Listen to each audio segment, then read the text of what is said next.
오늘은 7과네요. 우리 총 12과로 되어 있는데 벌써 반절이 끝나고 이제 후반전으로 들어섰네요. 네, 벌써 대단합니다, 여러분.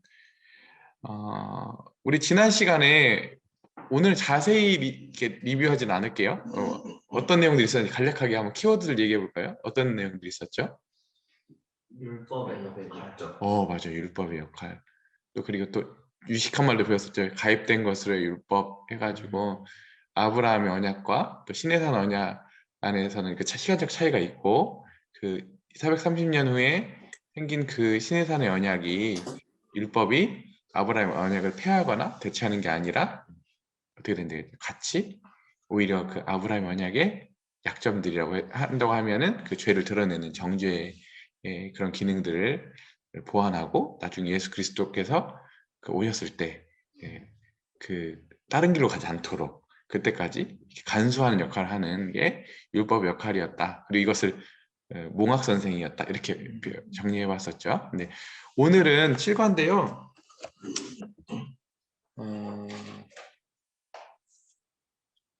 오늘은 그 복음이 우리에게 가져다주는 특권입니다. 오늘 진짜 이 중에서도 제일 중요한 건 것 같아.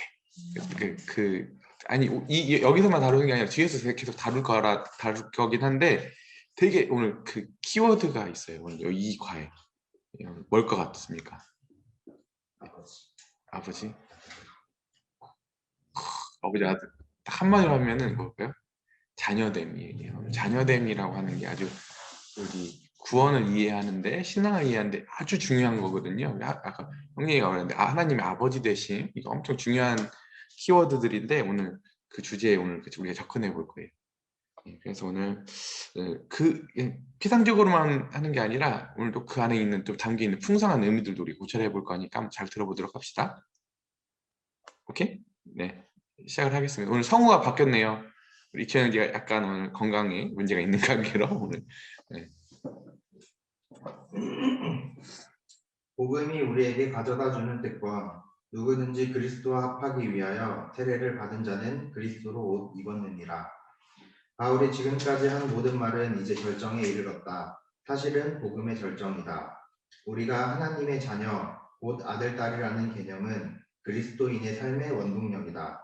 하나님의 아들이라는 우리의 신분이야말로 창조의 정점이요 구속의 목표다.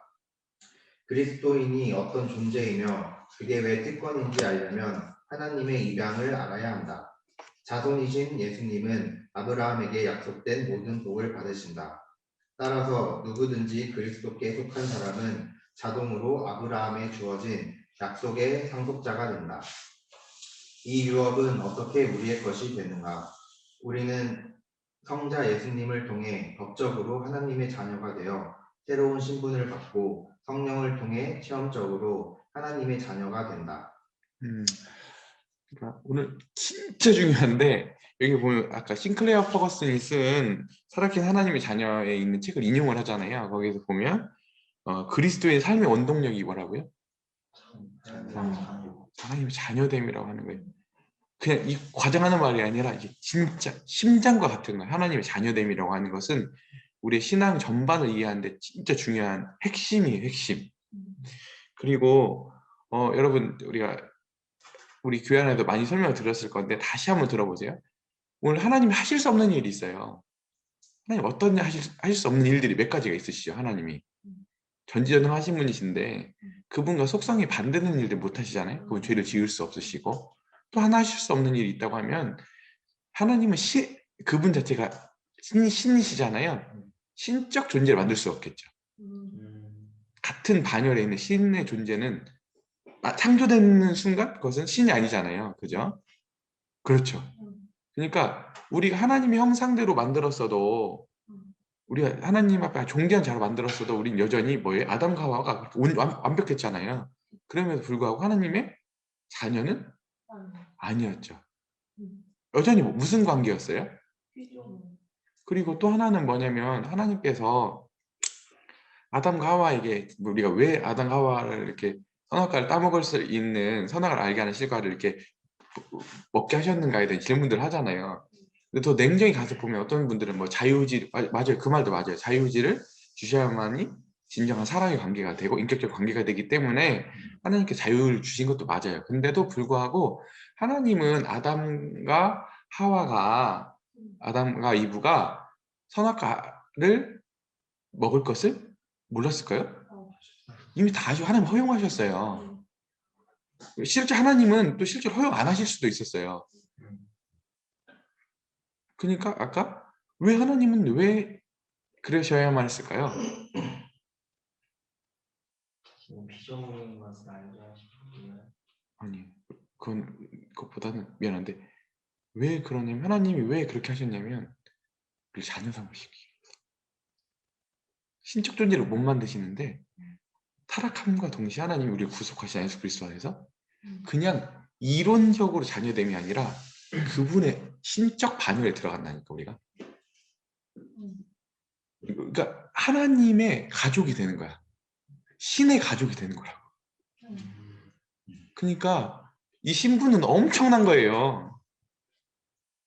우리가 물론 하나님처럼 될 수는 없어요. 하지만 우리가 하나님의 가족이 된다니까요. 그 반열에 들어가는 거라니까요. 그러니까 우리가 구약 본문에서 보면 시편 8편에 보면 이런 말이 나와요. 우리가 잠시 천사보다 못하게 하시고라는 말이 나오거든요. 근데 그 안에 각주를 이렇게 내려가서 보면 거기서 보면 천사를 뭐라고 써놨는 줄 알아요? 하나님보다 왜 이렇게 써놨어? 우리의 존재가 하나님보다 조금 못하게 하셔. 그러니까 나중에 후대에 있는 이런 성경을 기록하는 학자들이나 이런 번역하는 사람들이 이게 고민이 들었던 거야. 이대로 써도 되는가? 이게 천사를 바꿔놓은 거라니까. 그리고 또, 그러니까 우리 구약 성경은 원래 우리에게 주셨던 게 아니었잖아요. 유대인들에게 주셨죠. 근데 랍비들의 성경 해석을 보면 여러 해석들이 있는데 오늘도 아브라함이 나오고 아브라함의 아들이 누구죠? 이삭의 아들이 누구죠? 계속 그 복이 흘러가잖아요. 아브라함의 복이. 근데 그 야곱이 자기 형을 피해서 도망가잖아요. 그죠? 어디에서 잠을 자죠? 베델에서 돌베개를 피고 잠을 자요. 그때 꿈을 꾸죠. 무슨 꿈을 꾸죠? 천사들이 사닥다리 타고 하늘에 내려오는 꿈을 꿔요. 근데 이게 무슨 해석이지? 왜 이 꿈을 꾸지? 하는데 랍비들이 무슨 해석을 했냐면 야곱의 얼굴을 보려고. 왜냐면 천사들은 누구 얼굴 못 보니까 신 하나님 얼굴 못 보니까 이게 랍비들의 해석인데 그만큼 인간 구속받은 하나님의 자녀됨이 천사들 얼굴을 보고 싶은 거야. 이게 그 정도로 우리 가지고 있는 이 구원받은 신분이라고 하는 것은 그 해석이 다 맞다는 게 아니라 그 정도로 우리가 가지고 있는 구원받은 이 자녀됨이란 신분은 지금 앞으로 계속 전개해 갈 건데 여러분들 이해를 할 수가 없어. 안 되는 게 당연한 거야. 그러니까 이게 이성으로는 이해가 안 되니까 믿음으로 해야 되는 거예요. 이성으로는 이성은 뭐냐면 인과율의 법칙에서만 작용을 해.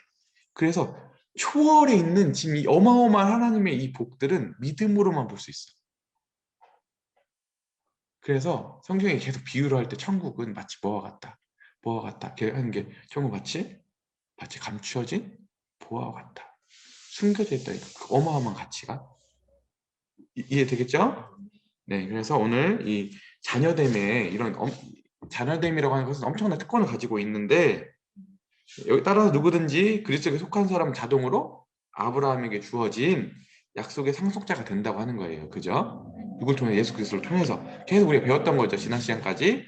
그런데 어떻게 우리가 자녀되어 있다는 이 과정을 확인할 수 있는가? 첫 번째는 예수님을 통해 법적으로 너 자녀야 이렇게 됐다니까요. 영접하는 자, 곧 그 이름 믿는 자들에게는 하나님의 자녀가 되는 권세를 주셨으니 요한복음 1장에 나오잖아요. 그죠?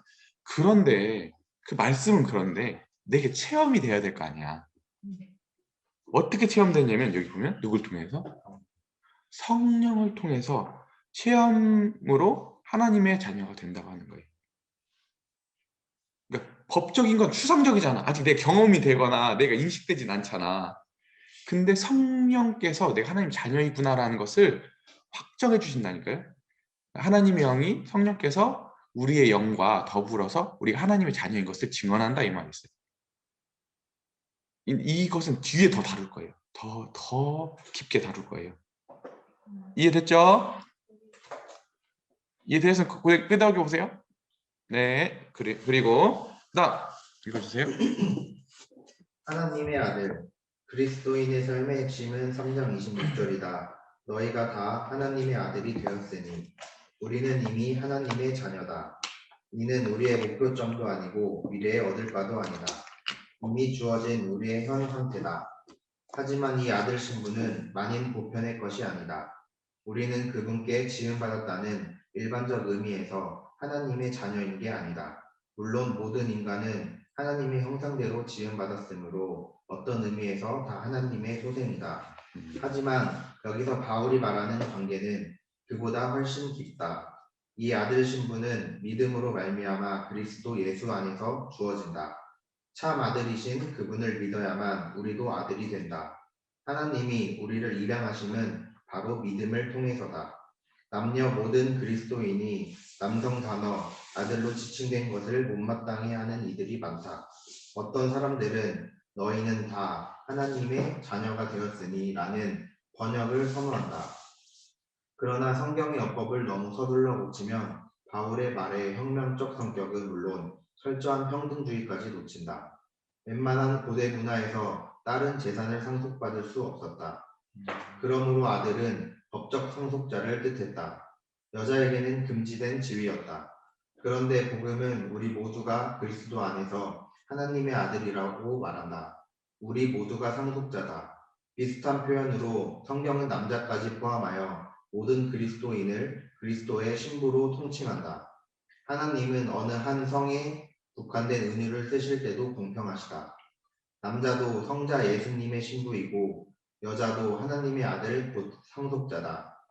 바울은 여성 그리스도인도 하나님의 아들이라 불렀거니와 이를 막는다면 우리는 그게 얼마나 급진적이고 경이로운 주장인지를 놓친다. 여러분, 앞으로 하나님의 자녀가 될 게 아니라 지금 내 실존이, 지금 내 상태가 하나님의 자녀인 걸 믿으세요? 방금 내가 조금 설명한 이 놀라운 게 그냥 이야기가 아니라 내가 오늘 그런 자라는 걸 믿으세요? 이게 복음이에요. 내 상태를 보면 여전히, 그러니까 이게 있어. 왜냐면 하나님의 자녀답지 않을 수는 있는데 자녀가 아닌 것하고는 다른 거예요. 우린 여전히 내 상태를 보면 자녀인가 싶잖아. 그래도 자녀라니까. 이해되셨어요? 그렇게 믿으시길 바랍니다. 예, 진짜 이 시간 여러분에게 진짜 선언했으면 좋겠어요. 아, 내가 하나님 진짜 자녀구나. 내가 예수 그리스도를 믿는 순간 내가 이 놀랍게 내가 다 이해해서 그게 주어진 게 아니라 이미 내가 그런 자녀가 되었구나라는 것을 믿으시기 바래요. 이 시간 그런 믿음이 없으면 하나님이 그런 믿음 주시기를 바래요. 진짜. 그리고 또 하나는 뭐냐면 여기서 이제 페미니스트들이 있어요. 페미니스트. 약간 여성 다 틀린 분들이 아니에요. 그분들이. 근데 그분들이 해석을 할 때 너무 성경 남성주의로 쓰여져 있다. 그래서 여기 아들을 아까 자녀로 바꾸자, 때로는 딸로 바꾸자 이렇게 하시면 하나님 어머니 이렇게 바꾸자 이렇게 하거든. 그분들이 주장할 때 너무 남성주의. 근데 그거는 내가 봐서 좀 오버인 것 같아. 왜냐면 오늘도 보면 그걸 얘기하려고 하는 게 아니라 이때 당시에 여성들은 대체적으로 상상 꿈도 못 꿔. 유럽은 아야 그 근처도 못 가. 근데 오늘 그 여성들에게 네가 아들이야 이 말은 네가 상속을 받을 수 있는 사람이야 이 말하고 같은 말이라고. 그러니까 이 어마어마한 지금 혁명적인 거라니까.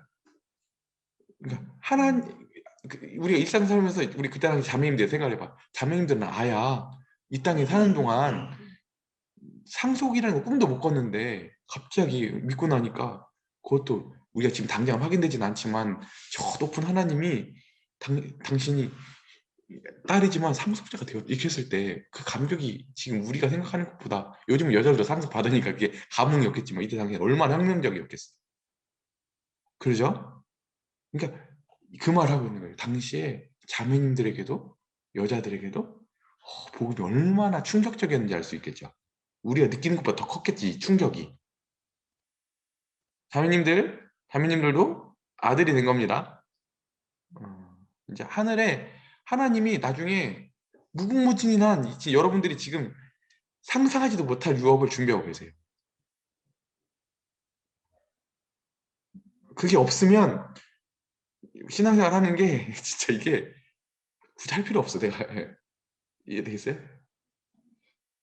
성경에서 상 주심을 바라봐야 하잖아요. 그가 계신 것과 하나님 기쁘시게 할 때는 진짜 그래요.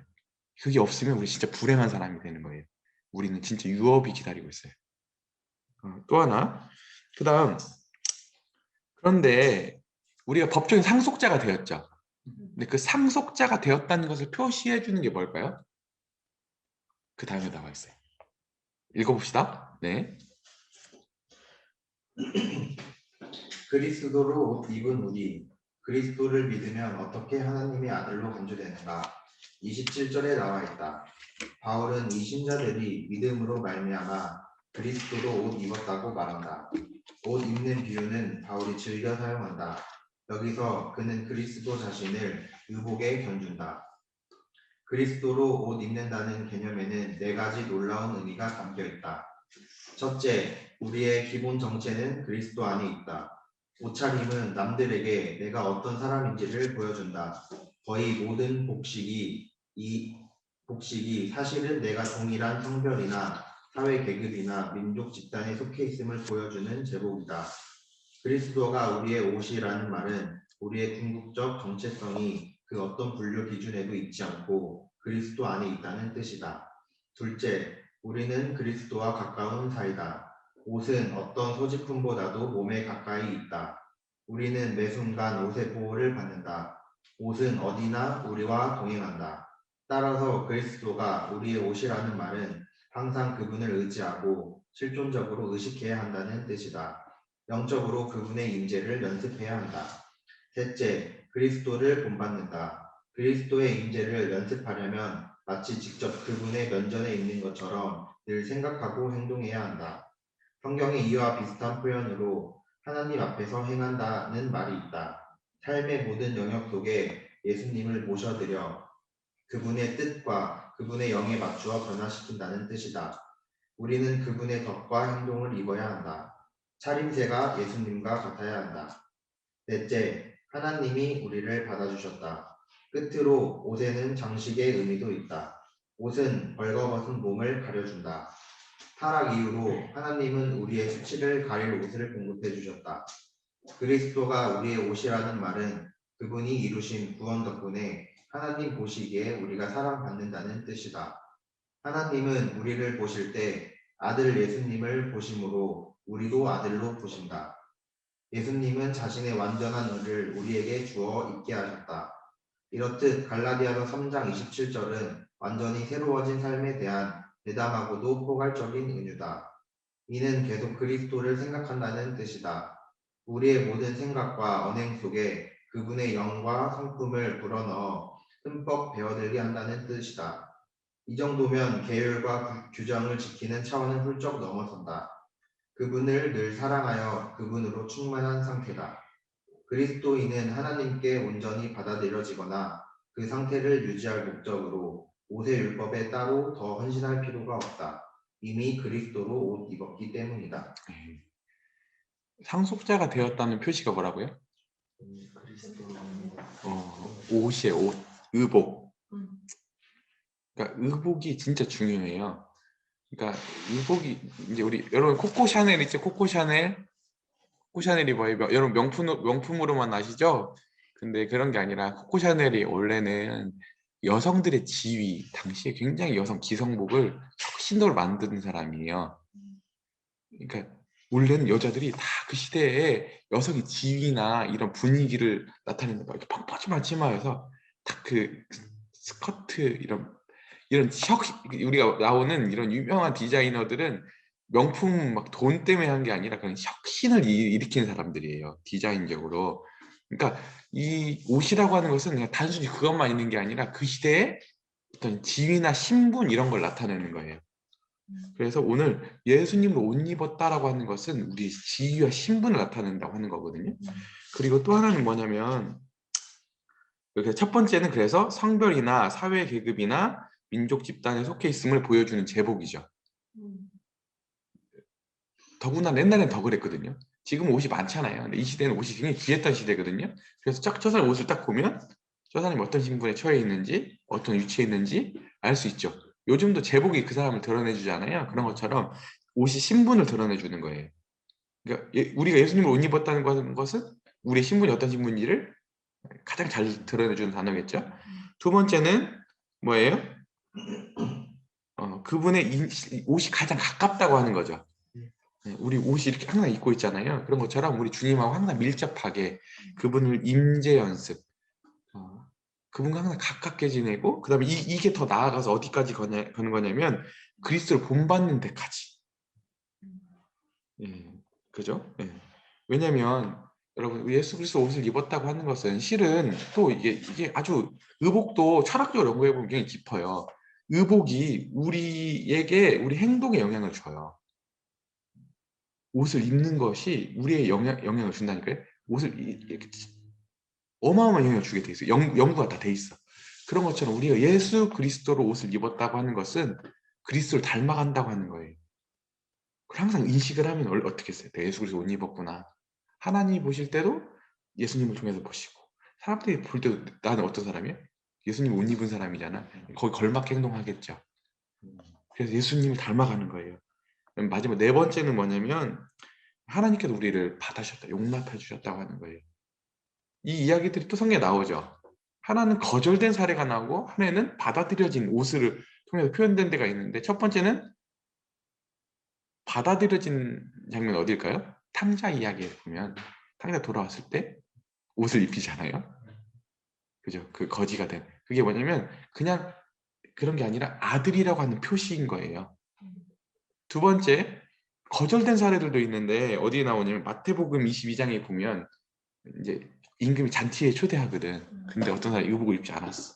쫓아내거든요. 그리고 울며 이를 감다는 말이 있었는데 거기서 의복이 준비가 되지 않은 거예요. 그래서 의복이라고 하는 것은 그 수용된, 받아들여진 이 의미가 있는 거예요. 아시겠죠? 네, 그래서 여기 보면 또 하나님이 타락했을 때 누구에게? 아담과 하와에게 가죽옷을 지어 입히시잖아요. 그래서 수치를 가르칠 옷을 공급해 주셨다. 이런 말들 나옵니다. 그래서 하나님은 우리를 보실 때 아들 예수님을 보심으로 우리도 뭘로 보신다고요? 아들로 보신다는 거예요. 예수님은 자신의 완전한 의를 우리에게 입혀주셨다고 하는 거예요. 의의 옷을 우리에게 입혀주신 거예요. 그래서 이미 우리는 그리스도로 옷을 입었다. 이것은 내가 참 인상적이었는데 이 말씀을 통해서 우리 저기 지금 유창룡 선교사님이 이 말씀으로 그리스도로 옷을 입었다라고 하는 것을 이게 의복을 자기가 입는 것으로 구원을 받으셨던 그런 간증이 있었거든요. 참 인상적이었었는데 오늘도 여기 나오는 것 같습니다. 아시겠죠? 우리가 그리스도로 옷을 입은 자들입니다. 그다음에 이제 그리스도 안에 하나 이 부분 읽어주세요. 그리스도 안에서 하나 26절에는 그리스도인과 우리 아버지이신 창조주 하나님 사이에 존재하는 놀라운 친밀함이 계시되어 있다. 27절에는 그리스도인과 우리 구주이신 성자 하나님의 놀랍도록 가까운 관계가 약술되어 있다. 이 두 구절에서 흘러나온 28절은 그리스도인들 사이의 연합을 보여준다. 인종이나 사회 계급이나 성별이 달라도 분열은 없다. 그렇다고 교회 안에 더는 아무런 구별도 없다는 말이 아니다. 예컨대 헬라인이 헬라인 고유의 문화와 정신을 버리고 유대인과 똑같아져야 한다는 뜻이 아니다. 그러므로 이는 우리 삶의 방식에 남녀 간의 구별이 없어야 한다는 의미일 수도 없다. 에베소서 5장 21절에서 6장 9절, 골로새서 3장 18절에서 4장 1절에 나오는 바울의 가르침과 마찬가지로 여기서도 그는 상이한 문화와 계급과 성별의 각기 다른 본분과 실천을 없애자는 뜻으로 말한 게 아니다. 우리는 다 획일적이거나 서로 맞바꿀 수 있는 존재가 아니다. 다만 모두가 하나일 뿐이다. 복음의 함축된 사회적 의미는 가히 혁명적이다. 복음은 내가 다른 누구나 무엇이기에 이전에 그리스도인이라는 뜻이다. 세상 사람들을 파벌 싸움으로 갈라놓는 모든 장벽이 그리스도 안에서 허물어진다는 뜻이다. 바울은 사람들을 흔히 분열시키는 세 가지 장벽에 주목했다. 첫째, 문화적 장벽이다. 유대인이나 헬라인이나 문화적 분열은 그리스도의 교회에 들어설 자리가 없다. 한 문화의 사람들이 하나님께 받아들여지기 위해 다른 문화처럼 될 필요가 없다. 그러므로 우리는 한 집단이 다른 집단에 대해 문화적 우월감을 품거나 내세우지 말고 서로를 받아들여야 한다. 교회 안에서는 인종적, 문화적 장벽을 뛰어넘어 서로 교제하고 사랑해야 한다. 둘째, 계급적 장벽이다. 종이나 자유인이나 경제 계층 역시 교회 안에까지 흘러들어서는 안 된다. 세상처럼 계급별로 어울릴 게 아니라 그런 장벽을 뛰어넘어야 한다. 가난한 사람이나 저소득 노동자에게 어떤 식으로든 열등감을 안겨주어서는 안 된다. 반면에 부자를 배척하거나 반감을 품어서도 안 된다. 셋째, 성적 장벽이다. 남자나 여자나. 바울 시대에는 아마 이 장벽이 가장 높았을 것이다. 여자가 절대적으로 남자보다 열등하게 여겨지던 때였다. 오늘날에도 이 원리를 적용하는 부분에서 가장 파열음과 논란이 많다. 어쨌든 혁명적인 것만은 분명하다. 하나님 앞과 그리스도 안에서는 여자도 평등함으로 남자와 대등한 재능과 능력을 받았음을 인정해야 한다. 여기서 자연스럽게 제기되는 의문이 있다. 바울은 28절에 함축된 의미를 사회 전반과 관련해서는 어떻게 보았을까? 종이나 자유인이나라는 문구는 노예 제도의 폐지를 부르짖는 말인가?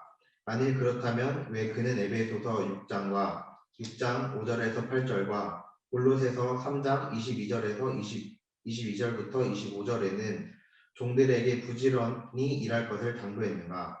갈라디아서 3장의 문제를 잘 보면 이 철저한 평등은 그리스도 안에 있는 사람들에게 해당한다. 이것이 사회 전반에 미치는 의미는 아직은 그야말로 함축된 정도라서 장차 세월을 두고 풀어가야 했다.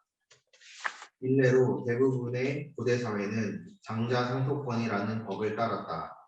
장남이 사실상 집안의 전 재산을 물려받는 제도였다. 그런데 이 본문에서 바울은 그런 관습에 맞서 그리스도인이라면 남녀 모두 대등하게 하나님의 상속자라고 말한다. 예수님이 상속받으실 모든 것을 우리도 상속받는다는 말이다. 그렇다고 본문에서 바울이 장자 상속권의 법을 금한 것은 물론 아니다. 그것은 그의 직접 관심사가 아니었다. 하지만 기독교 가정들의 사고가 점차 그런 쪽으로 바뀌면 당연히 장자 상속권의 실천이 쏙쏙 중단될 것이고 그리하여 결국 이 교회의 사회 풍조가 전복될 것이다.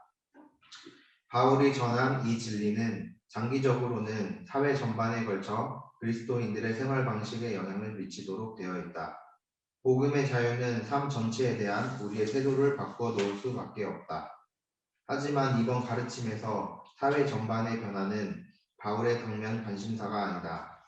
그는 기독교 공동체 내의 모든 장벽이 복음으로 인해 허물어지기를 원했다. 이러한 연합은 26절, 27절의 진리에서만 나올 수 있다. 어떻게 그러한가? 첫째, 복음의 좋은 소식이 연합을 낳는다. 복음이 우리에게 가져다주는 온갖 특권은 너무도 경이로워서 공로나 유산으로 얻는 세상 최고의 혜택을 능가할 수밖에 없다. 그리스도로 옷 입은 다른 사람을 어떻게 업신여길 수 있는가? 하나님의 아들인 내가 왜 남을 시기하겠는가? 둘째, 복음의 나쁜 소식도 연합을 낳는다. 우리는 은혜의 수혜자이며 알다시피 우리에게 임한 복은 행위로 얻은 것이 아니다. 따라서 민족이나 지위나 성별에 대한 우리의 교만은 자취를 감춘다. 우리는 자신이 여느 누구와 다를 바 없이 죄인임을 안다. 그러니 자신을 남보다 낮게 여기거나 남을 배제할 이유가 없다. 우리는 죄인이며 은혜로 입양되었다. 이제 오늘은 여기 조금 약간 이제 그 비판적일 수 있는 과인데 뭐냐면 그 차별이에요. 차별. 뭐라고요? 차별. 오늘 이때 당시에 이 바울이 세 가지를 나오는데 첫 번째는 유대인이나 헬라인이나 이게 뭐예요? 문화적, 그죠? 인종적 그런 차별이고 두 번째는 계급적 종이나 자유인이나 그러니까 주인하고 아까 그 당시에 하인도 아니고 그 당시에 툴로스 노예였잖아요. 노예하고 이런 관계. 그 다음에 남자나 여자나. 그러니까 이것은 이때 당시에 이것만 있었던 게 아니라 이때 당시 가장 심했던 차별들을 바울이 가지고 온 거예요. 근데 문화적 차별을 보면은 유대인은 아까 헬라인들을 무시했죠. 헬라인도 또 유대인들에 대해 나름의 우월감을 가지고 있었거든요. 또 계급적인 거 보면은 당시에 교회만 하더라도 그때 고린도 교회만 부자들이 있었고 또 가난한 사람도 있었고 또 아까 오네시모 있었죠. 오네시모는 뭐였어요? 아까 툴로스 아까 노예였잖아요. 그죠? 그런데 이런 계층들이 한 교회 안에 있었다고요. 그런데 실제로 우리 살다 보면 내가 보더라도 이게 엄청 심해. 그리고 또 더구나 여자 남자 이런 게 있었는데 이런 오해 잠깐만요. 계속 소리가 나가지고 있었는데 첫 번째는 문화적 장벽. 이게 굉장히 실은 우월감을 갖게 되거든요. 내가 더 뛰어나.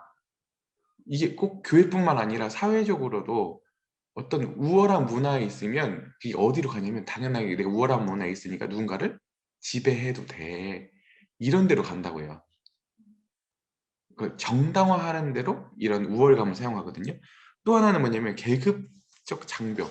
실은 이제 제가 학교에서 근무하잖아요. 근데 제가 예전에 무슨 소송을 할 일이 있어가지고 자문을 했어. 근데 자문을 받았던 분이 학교에서 그 사무관, 높은 고위직을 하다가 노무사 이렇게 하시는 분이었거든. 근데 그분한테 상의를 하는데 그분이 하는 말이 딱 한마디 하는 거냐면 교육청에 있는 사람들은 공무원들은 뭐 나머지 그 계약직들에 대해서는 사람으로도 안 봐요. 그 말 딱 하더라고. 내가 왜 그럴까요? 물어봤는데 이게 아닐 것 같잖아요. 생각보다 심하더라고. 내가 가서 보는데 이게 너무 난 속이 상할 때가 있어. 이게 훌륭하신 분이라고 생각했는데 너무 그 쉽게 생각하는 면들이 있더라고. 이게 나도 모르게 이런 부분들이 실제로 이게 교회 안에서도 이러면 되겠어요? 아니죠. 그래서 내가 옛날에 내가 저번 한 번에 예를 들었던 어떤 형제님이 있었잖아요. 그 형제님이 한 번은 또 그런 얘기를 했어. 우리 교회 안에 이제 쉽게 말하면 자기 말고 뭐 변변한 삶을 이렇게 직장을 꾸릴 청년이 누가 있냐는 식으로 나한테 얘기를 하더라고. 되게 속상했어요. 그래 형님한테 그랬죠. 형제님은 그래도 교육을 받고 이렇게 해서 형님은 했지만 지체들은 그러니까 그게 안 되기 때문에 때로는 연약한 지체들도 있고 그러니까 주님의 교회 안에 들어와서 우리가 서로 섬겨야 되고 그런 걸 해줘야 되는 거지.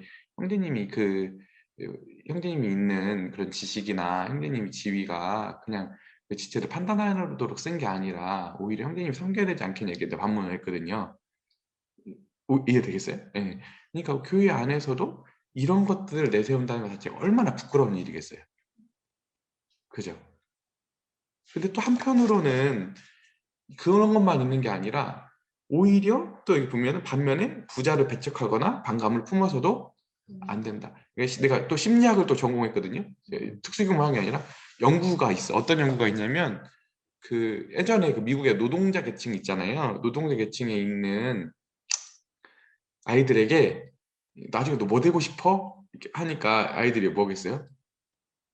나도 아빠처럼 이렇게 힘쓰고 노동자 계층이 될까요? 왜? 그랬더니 커오면서 저 그 팬트 잡고 블루 컬러들, 그 화이트 컬러들은 얌생이 같고 이런 뭔가 그 안에서부터 내면에서부터 오히려 경멸하는 심리가 있다. 이걸 배웠었거든요.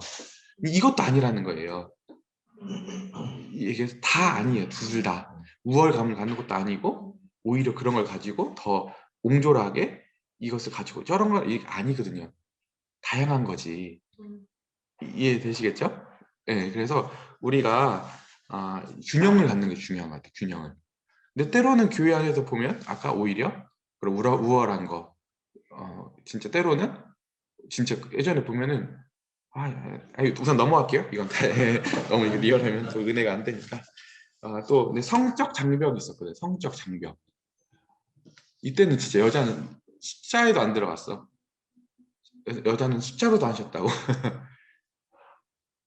그리고 여자에게는 아까 그 굉장히 이때 당시에서는 그 유산도 안 주어졌을 뿐만 아니라 이게 쉽게 사람 취급도 못해. 지금은 굉장히 많이 좋아졌잖아요. 근데도 불구하고 지금도 많이 남아 있거든 이런 것들이. 그래서 내가 실은 속상했던 게 뭐냐면 이것도 하나 비판적인 얘기인데 내가 어떤 지역교회에서 우리 교회는 안 그래요 많이. 그래도 우리 교회 안에서는 그래도 여자가 잠잠할 것이지만 자매님들 굉장히 성숙하게 잘하시죠. 그죠? 그리고 또 성경에 보면 여자가 가르치지 못하도록 되어 있잖아요. 근데 어떤 중고등부 학생이었나 청년이었나 한 학생이 어떤 나이 드신 올라오신 자매님이 이렇게 권면하니까 그 자매님한테 이랬다는 거야.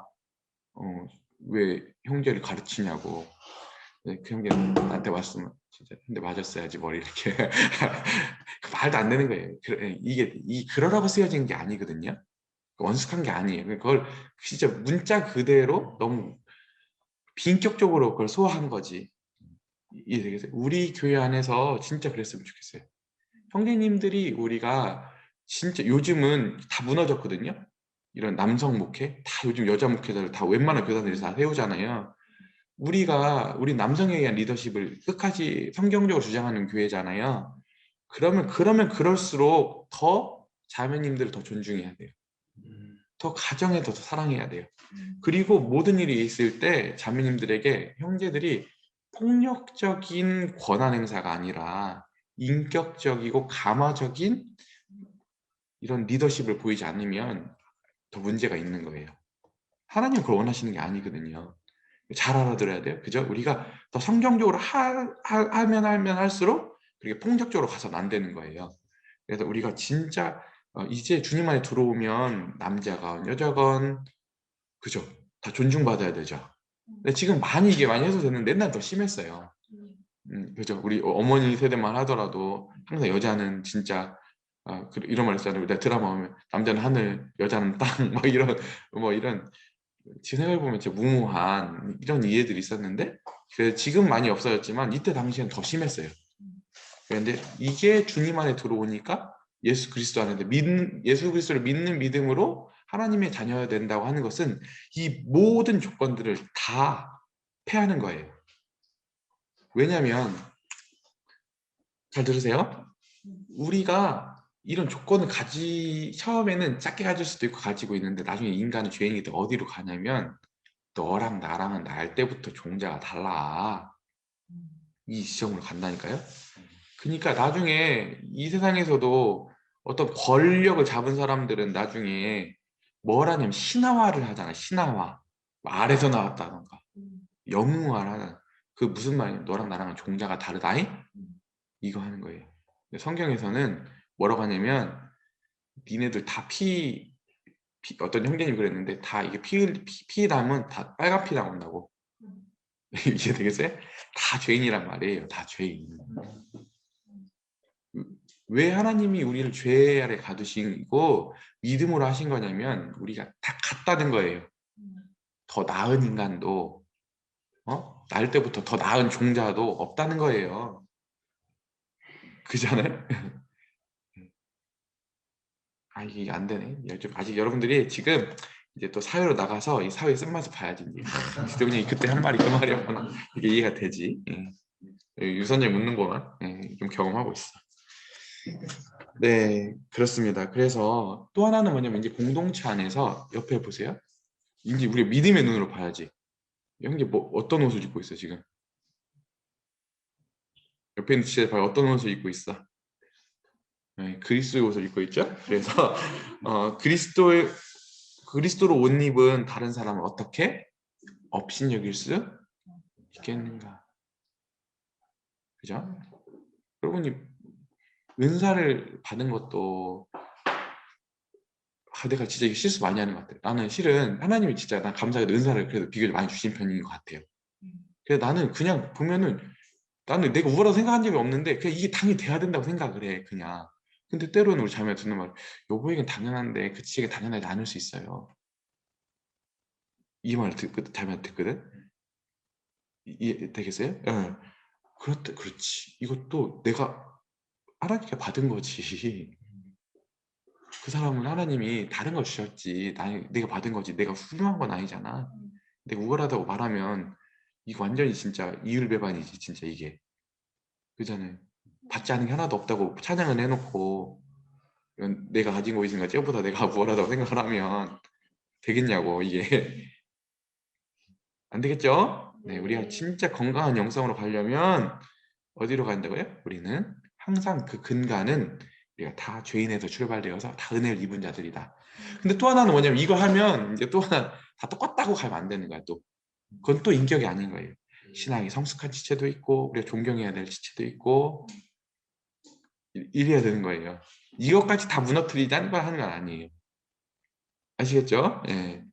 이게 진짜 중요한 거예요. 그래서 뭔가 계급을 안 만들지만 그 안에서 동등 가운데 으뜸, 그 안에 질서, 이거 진짜 멋진 거거든요. 근데 이게 안 되면 나중에 어느 순간 계급이 알게 모르게 생겨. 왜냐면 그 그룹을 통제해야 되니까. 그러면 되겠어요? 또 나중에 그 계급이 통제돼가지고 어떤 폭군이 생기거나 아니면 독재자가 생기면 나중에 막 자유를 막 갈구해. 그래서 막 다 해체해. 그러면 나중에 또 해체하면 어떻게 되는 줄 알아요? 그 그룹이 막 엉망이 돼.